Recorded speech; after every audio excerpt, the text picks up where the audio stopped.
Salve, galerinha! Como vocês estão? Vamos para mais um tema hoje, um tema sobre saúde mental.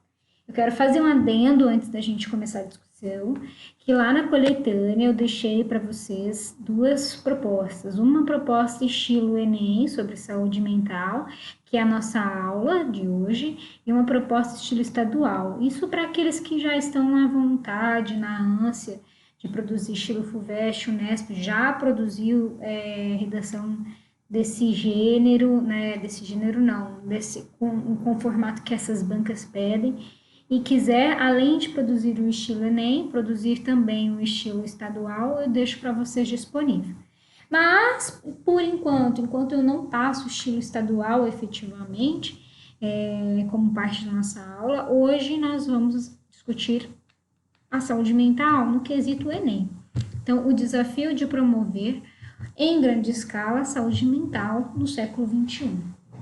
Então, eu estou falando de desafio singular. Que desafio é esse? De promover, né, de fazer acontecer, de gerar, né, saúde mental de qualidade, no caso, em grande escala, no século XXI. Então, grande escala, né, eu estou falando de um modo amplo, né? Galera, eu vou fazer uma discussão hoje bem filosófica. Eu quero que vocês entendam que a gente precisa analisar a sociedade e vocês têm muitos dados, muitas pesquisas, muita filosofia, muita sociologia discutindo isso sobre saúde mental hoje em dia. Por que eu decidi trazer um tema como este, né? Obviamente eu venho falando sobre a importância de vocês cuidarem da saúde mental nessa quarentena, mas a gente precisa fazer uma análise social de como nós nos inserimos numa sociedade que é uma sociedade capitalista, de consumo, de um mundo tecnológico, como isso influencia, né, na fragilidade da nossa saúde mental. Eu vou fazer a leitura dos textos motivadores e a gente vai para a discussão. Peguem um lápis, uma caneta e um papel, porque a gente vai se aprofundar. O texto número 1. A Política Nacional de Saúde Mental é uma ação do governo federal, coordenada pelo Ministério da Saúde, que compreende as estratégias e diretrizes adotadas pelo país para organizar assistência às pessoas de necessidade de tratamentos e cuidados específicos em saúde mental. Abrange a atenção de pessoas com necessidades relacionadas a transtornos mentais, como depressão, ansiedade, esquizofrenia, transtorno afetivo bipolar, transtorno obsessivo-compulsivo, entre outros. E pessoas com quadros de uso nocivo e dependência de substâncias psicoativas, como álcool, cocaína, crack e outras drogas. O acolhimento dessas pessoas e seus familiares é uma estratégia de atenção fundamental para a identificação das necessidades assistenciais, alívio do sofrimento e planejamento de intervenção medicamentosa e terapêuticas, se e quando necessárias, conforme cada caso. Os indivíduos em situação de crise podem ser atendidos em qualquer serviço de rede de atenção psicossocial, formada por várias unidades com finalidades distintas, de forma integral e gratuita, pela rede pública de saúde. Além das ações assistenciais, o Ministério da Saúde também atua ativamente na prevenção de problemas relacionados à saúde mental e dependência química, implementando, por exemplo, iniciativas para a prevenção do suicídio por meio de convênio firmado com o Centro de Valorização da Vida, CVV, que permitiu ligação gratuita em todo o país. Então, eu tenho aqui a colocação de como o sistema de saúde, né, nesses últimos anos, no Brasil, passou de um modo específico, a cuidar da saúde mental, né, oferecendo tratamentos, aumentando, ampliando sua rede, né, porque a gente entende que a quantidade de pessoas hoje que sofrem de algum transtorno mental, como depressão, ansiedade, ela é crescente. Bem, eu vou trazer alguns dados para vocês. No texto 2, saúde mental é um conceito vago que engloba desde transtornos como dislexia, autismo, síndrome de Down, demência senil, depressão, que se manifestam de diferentes formas em diferentes sintomas, até distúrbios psicológicos de comportamentos, como ansiedade e estresse, por exemplo, diretamente relacionados às condições de vida impostas pela atual sociedade ou sociedade atual. Embora seja uma patologia tão abrangente, é longa a tradição de lidar mal com as pessoas que têm problemas mentais. Num passado não tão remoto assim, quem nascia com uma doença psiquiátrica ou desenvolvesse durante a vida era trancafiado num quarto, isolado de toda a família, e os parentes procuravam evitar a aproximação dos vizinhos e amigos, porque essas enfermidades eram motivo de vergonha. Os asilos criados com o intuito de prestar assistência a esses doentes não conseguiram colocar em prática a proposta de atendimento. Em São Paulo, o Juqueri foi uma organização típica dessa fase. Muitos portadores de doenças psiquiátricas internados nessa instituição concebida para prestar-lhes atendimento especializado, ali permaneceram até morrer. Então, existia e ainda existe um tabu acerca das doenças mentais, né, como depressão, ansiedade, ao ponto de pouco ser discutido, né? Na verdade, houve uma ascensão dessas discussões em questão de 7 a 5 anos, né? Visto que houve um aumento dessas doenças, dessas patologias, desses transtornos em sociedade. Porém, ainda dentro das famílias é um tabu, né? Falar de depressão, é um tabu tratar de ansiedade, é um tabu assumir que possui tal transtorno, né? Ou a família assumir que o filho tem esse transtorno, né? No texto 3, um dia, tanta pressão iria fazer a sociedade explodir em protestos. Com o tempo, as punições da sociedade disciplinar passaram a não ser suficientes para conter os movimentos sociais. Consequentemente, muitas modernizações foram feitas. Então, que era uma sociedade disciplinar, que era a sociedade moderna, não conseguiu conter a vinda, né, de uma sociedade pós-moderna. As escolas passaram a ter disciplinas menos rígidas e uma forma de aprendizagem mais flexível, sem perder efetividade. As mulheres conseguiram libertar-se do seu papel exclusivo de dona de casa.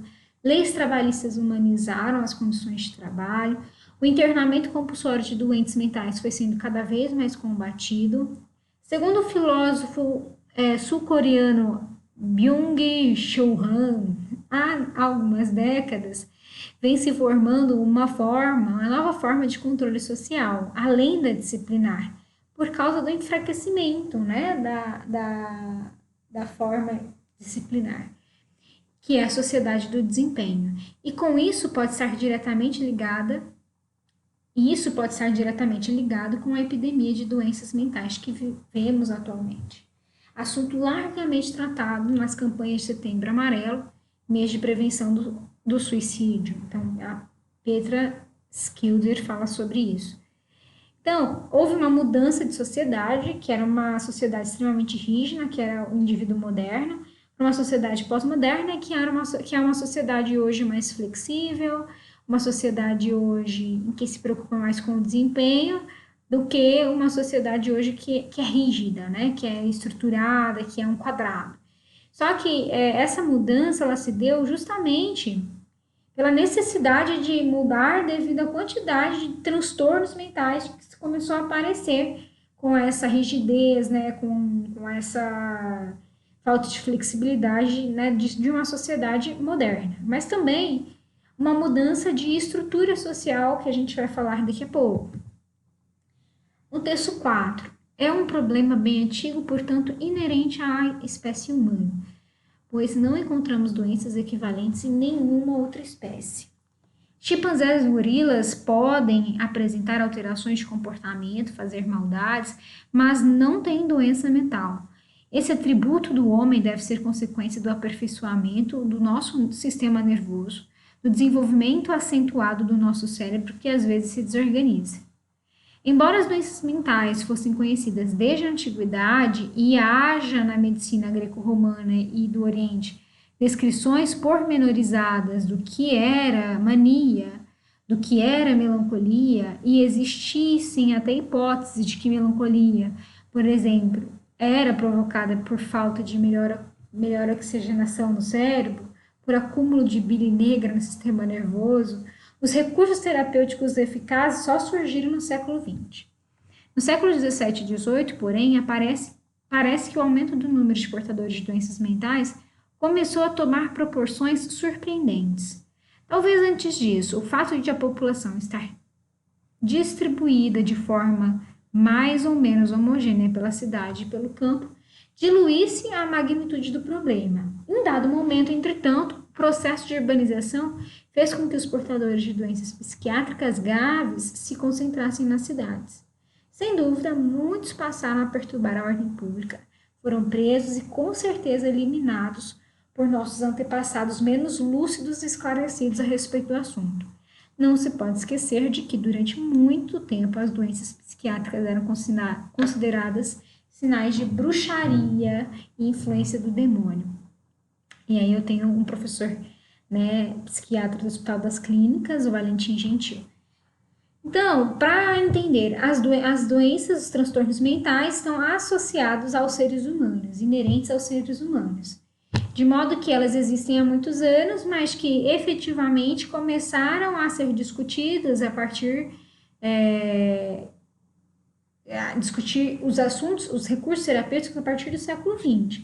Então, essa discussão ainda é recente, a gente tem um século, de discussão sobre recursos terapêuticos para, então, além de terapia, além de psicólogo, além de medicação psiquiátrica, eu tenho terapias de outras formas.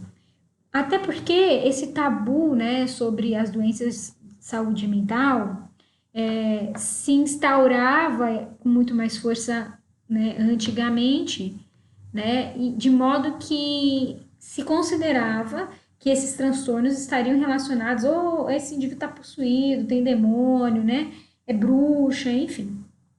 Então, isso, sem muito estudo, antigamente, gerou muitos transtornos. O que a gente precisa começar a discutir? Primeiro, eu trouxe alguns dados a vocês, para vocês entenderem como que isso acontece no Brasil. Então, 24 milhões de pessoas no Brasil precisam de atendimento de saúde mental hoje, sendo 5 milhões que sofrem transtornos graves como esquizofrenia e bipolaridade. E um documento da Organização Mundial da Saúde fala sobre a prevalência de depressão e transtornos mentais comuns, que estima-se que a depressão no Brasil atinge 5,8% da população, totalizando, em média, 11,5 milhões de pessoas, e o país ainda é recordista mundial em prevalência de transtornos de ansiedade, com 9,3% da população, em torno de 18 milhões de pessoas, sofrendo com o problema. Então, há, portanto, muito que deve ser feito no campo de saúde mental no Brasil, já que nós somos um país que tem um número significativo de pessoas com doenças de saúde mental e que precisam ser vistas e cuidadas por um sistema de saúde, certo? Quando eu falo que sociedade é essa, eu preciso pensar nessa mudança de sociedade moderna para uma sociedade pós-moderna. Que mudança é essa? Então, eu tenho uma alteração, que a sociedade moderna é uma sociedade extremamente rígida, é uma sociedade em que as pessoas já nasciam já dentro da sua estratificação e destino e caminho a ser seguido, certo? E aí, vendo que muitas narrativas da sociedade moderna não funcionavam, elas poderiam ser rompidas, a sociedade passou a se transformar em busca de mais flexibilidade, gerando, então, a sociedade pós-moderna.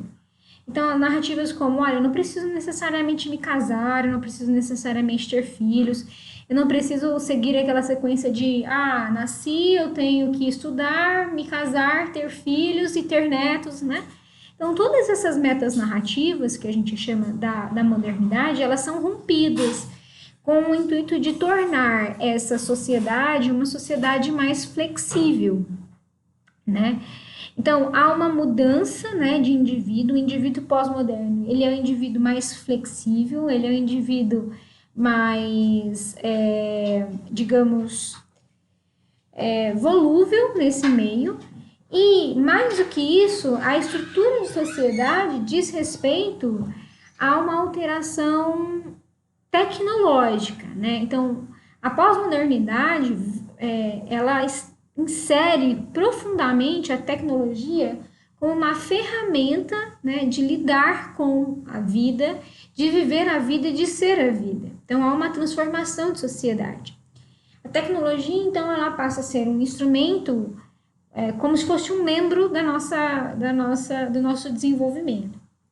E por meio da tecnologia, com o advento da internet, das redes sociais, nós começamos a desenvolver alguns hábitos, indivíduos pós-modernos que somos, desenvolver alguns hábitos muito diferentes desse indivíduo pós-moderno que não era um indivíduo completamente tecnológico, que utilizava a tecnologia para algumas colocações e olhe lá, certo?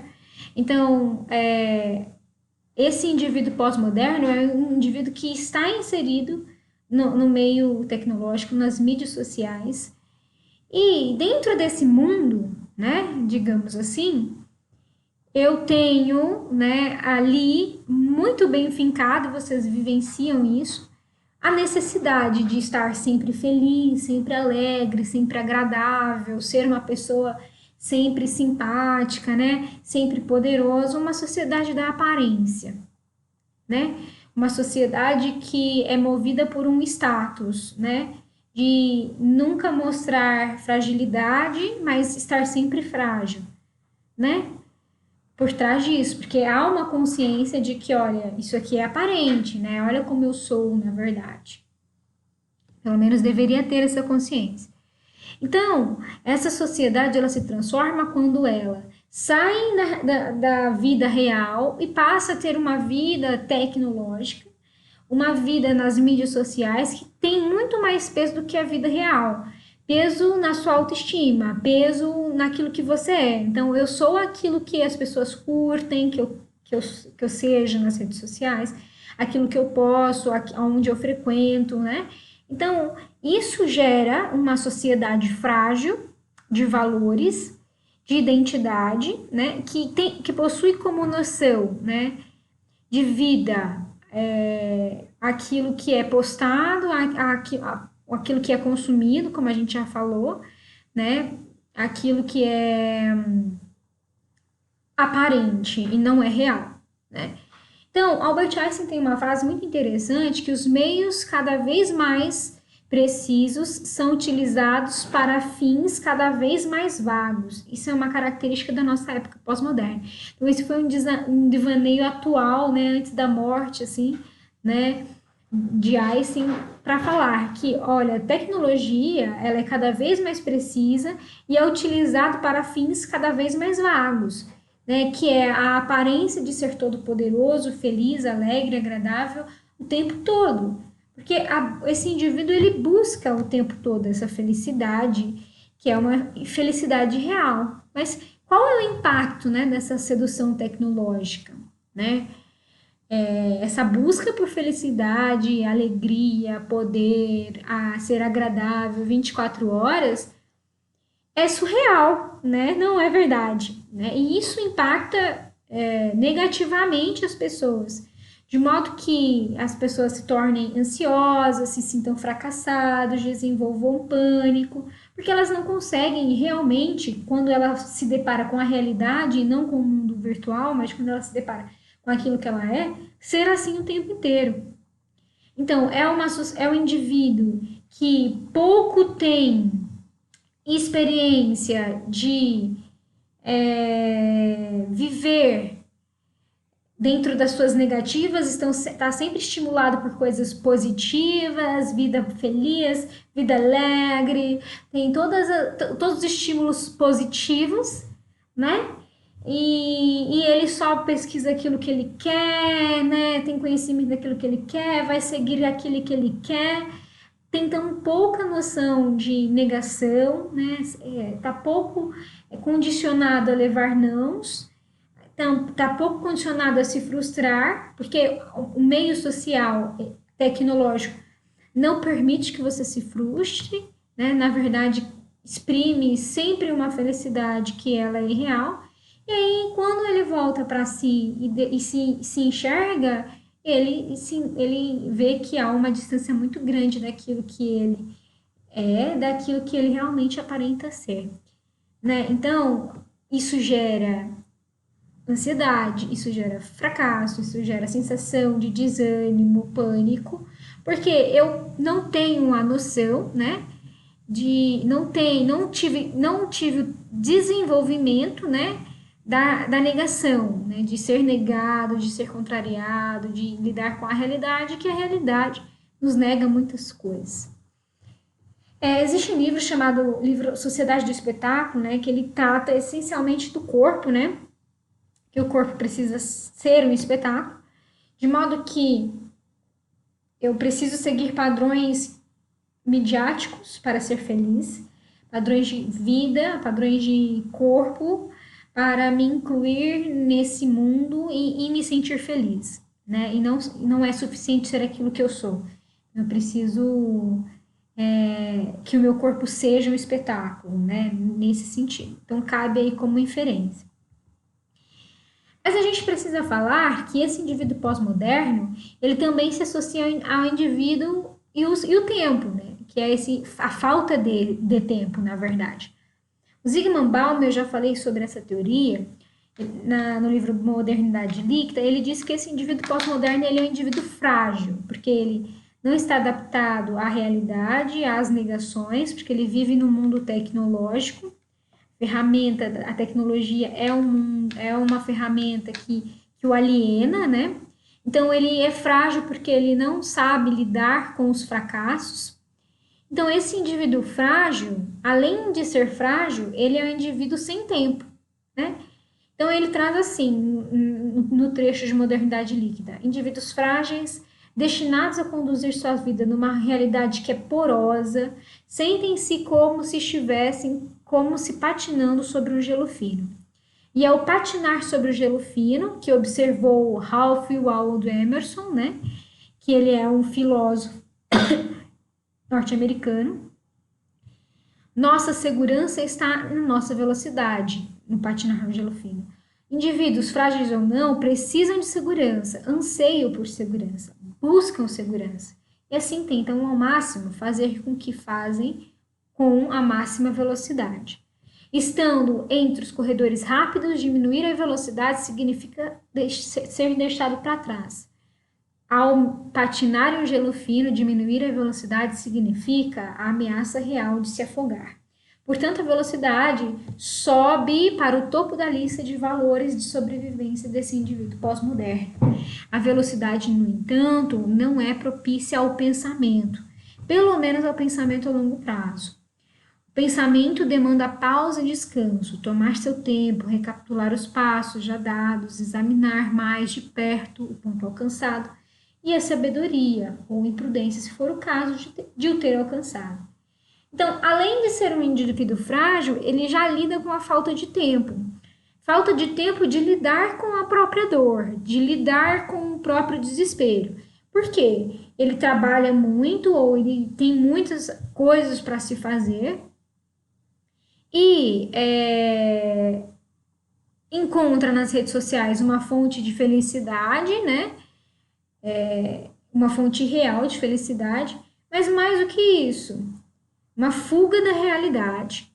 Mas mais do que isso também, né? Essa falta de tempo vai fazer com que ele não desenvolva a habilidade de entender que, nossa, eu só estou triste, que é um sentimento comum de qualquer ser humano.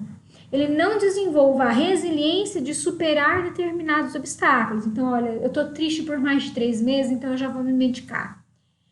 Peraí que eu vou ao médico, já não tá dando, ou eu tô... em vez de eu tratar o que está causando essa tristeza, ou tratar o que está causando essa ansiedade, né, por meio de tratamento psicológico, terapias, holística, enfim, eu vou me medicar nesse processo, porque eu quero e preciso me curar rápido.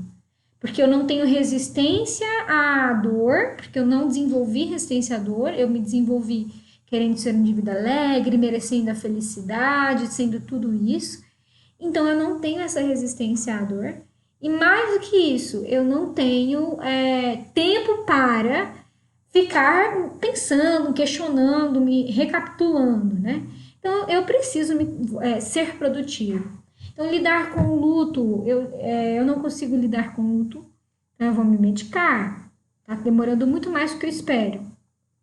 Essa ideia de medicalização da vida, né? Então, o indivíduo que é pós-moderno, ele lida com essa falta de tempo, e essa falta de tempo vai ser um desafio importante para a dificuldade de disseminar a saúde mental de uma forma geral para a sociedade, né? Porque eu não tenho tempo para pensar em como lidar com os meus problemas, então eu vou me medicar. Eu não tenho tempo para educar meu filho, para que ele se aquiete, para que ele tenha um foco, então eu vou levar um psicólogo e vou ver se há um remedinho para acalmá-lo ali.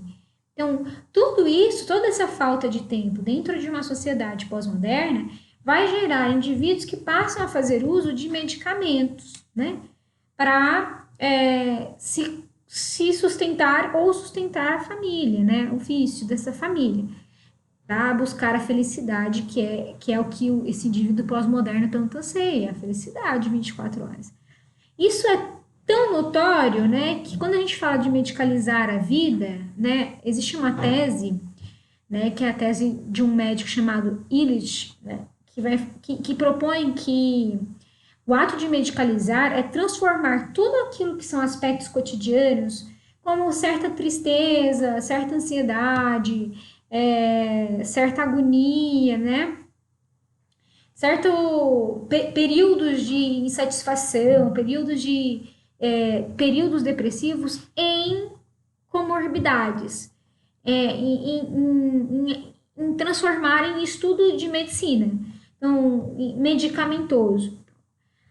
Esse indivíduo já não tem mais resiliência para entender que a frustração ela faz parte da vida, pertence, o sofrimento é natural ao homem, né?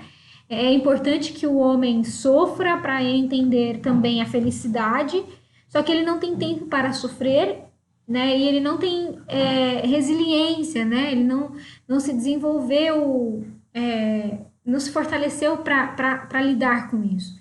Então, aí vem o que a gente chama de medicalização da vida. Essa falta de tempo com a falta de desenvoltura, de lidar com o fracasso, com o desânimo, com a agonia, gera um indivíduo completamente frustrado e que precisa se curar dessa frustração de alguma forma, que é por meio da medicalização da vida. Isso gera, por exemplo, um aumento significativo de consumo de algumas substâncias. Né? É nítido que no Brasil o metilfenidato, que é uma substância dada para crianças e adolescentes com a pretensão de diminuir o que a gente chama de déficit de atenção, na escola subiu, né, o consumo de 70 mil caixas em 2000 para 2 milhões de caixas para 2010, em 10 anos. Então, o que isso evidencia? A gente só perde para os Estados Unidos no consumo dessa droga. Evidencia que a falta de resistência desse indivíduo pós-moderno e a falta de tempo fazer com que ele fale, olha, eu não tenho tempo para lidar com esse aluno, com essa criança, com meu filho, que é hiperativo, ele não presta atenção, a sociedade é uma sociedade que desde sempre exige da criança agilidade, então eu não tenho tempo, então eu acho que esse meu filho tem alguma coisa. Vamos levar no médico, vamos diagnosticá-lo. Olha, eu não tenho tempo para lidar com o luto, eu preciso ser produtivo, senão vou ser mandado embora. Então, o que eu vou fazer? Eu vou me medicar. Olha, eu não tenho força para lidar com ansiedade, isso consome meu corpo, então o que eu vou fazer? Eu vou me medicar. Então, a falta de orientação, de cuidado e a falta de tempo, né, a resistência com as adversidades, ela reduziu muito de modo que eu busque hoje uma forma de tratar que é uma forma sempre medicamentosa.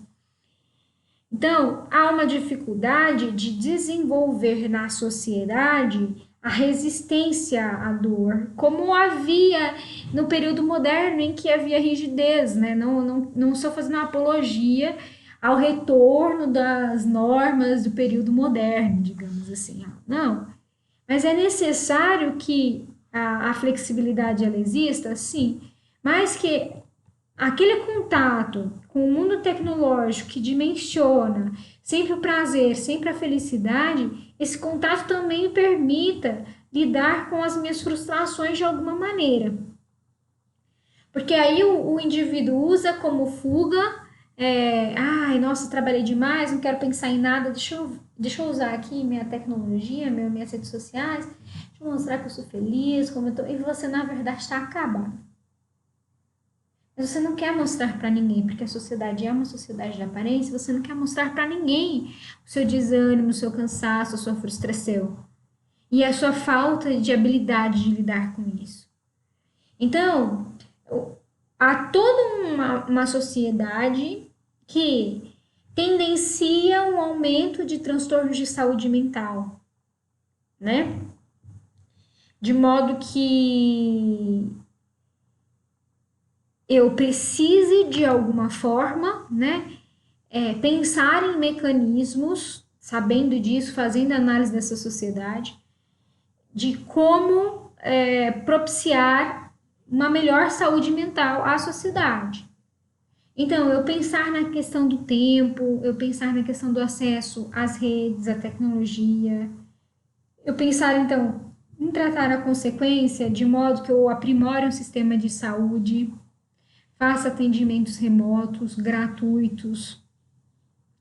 Tudo isso precisa ser levantado. Tem muita coisa para falar e eu sei que vocês têm muitos subsídios.